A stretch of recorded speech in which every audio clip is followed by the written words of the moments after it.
Hi everyone, it's Rachel from Don't Crop Me Now. It's the day after our open day and show at the allotment, and I popped down just to try and make sure everything has had a good water, particularly in the Chilli House, because it was looking a bit dry and I was a bit feeling that probably some of the self-watering pots may be empty or very near empty. So I've had to be in there and have a look at filling all the pots up. But whilst I've been in there, I realised I need to move some of these plants out because they have grown so big in these self-watering containers. And I mean, they are absolutely immense. I don't think we can have this many chilli plants, if they're going to be that big, actually in the greenhouse itself. We might need to utilise the polytunnel a little bit more. So I've taken a couple of the plants out and I put them in the polytunnel, but I just want to show you what the actual greenhouse looks like now and some of the chillies that we have got on our plants. So this is the chilli house, and as you can see, some of those plants, particularly on the right, that's a green chilli, are approaching about 5 foot high now. It's actually completely crazy. They're nearly as tall as me. And if we go in, I was thinking that a lot of them were really sort of flowering and maybe don't have like crazy amounts of fruit on. But as I look, there is a lot of fruit on these plants. It's the top growth at the top where they're just resetting extra flowers. So if I go in here, for example, you can see this one, which I knocked a few off actually, is called, can you read that? Trinidad Morega Caramel, I think it is. Those fruits look like they might be particularly evil and hot. If we come in here, this one I believe is one of the but Jalicas, and look at that, that's absolutely covered in fruit.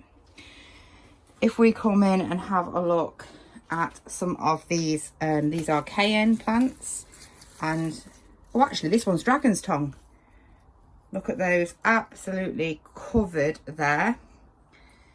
Let's have a look on this side. This is the one I think is the unknown. Maybe it's another dragon's tongue. It looks very similar. Again, look, covered in fruits.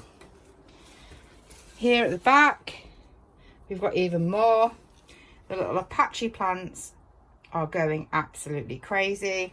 I've had to put a load of canes in here just to physically try and hold some of these plants up. I think I might need to come around here to show you some of the long chillies. You can see some of the long chillies set on there.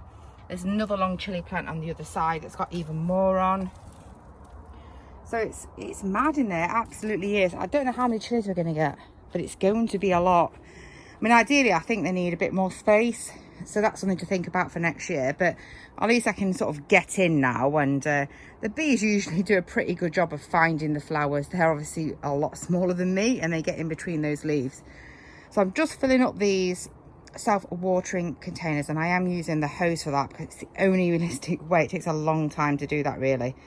So I'm going to fill those up. I will just show you the chilli plants that I've moved, and you can see how many are actually on these. So I had to have a bit of a rearrange in the polytunnels to get these in. But I don't know what else I could do because I literally could hardly get in that chilli house. The problem at the moment is we have also got our onions curing in here. So it's a bit mad in here. So as you can see, it's a pretty much full in here anyway. But I moved this chilli plant, which you can see it's got a lot of fruits at the bottom and lots of flowers. And this one is, I think it's Thai Super Hot. And if you look at that, this is one that's always done well for us. But it's absolutely covered in chilies. So these two are bone dry. They absolutely need a good drink.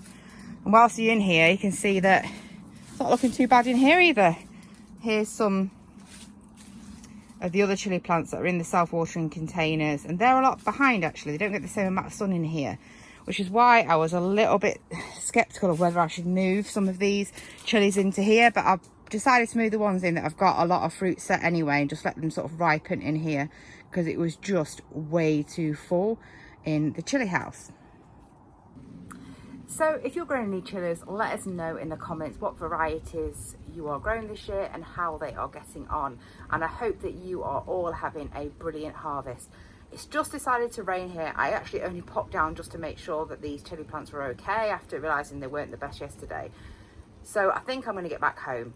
So if you've enjoyed the video today, please like, comment and subscribe. It only takes a minute, but it will really help our channel. Bye everyone.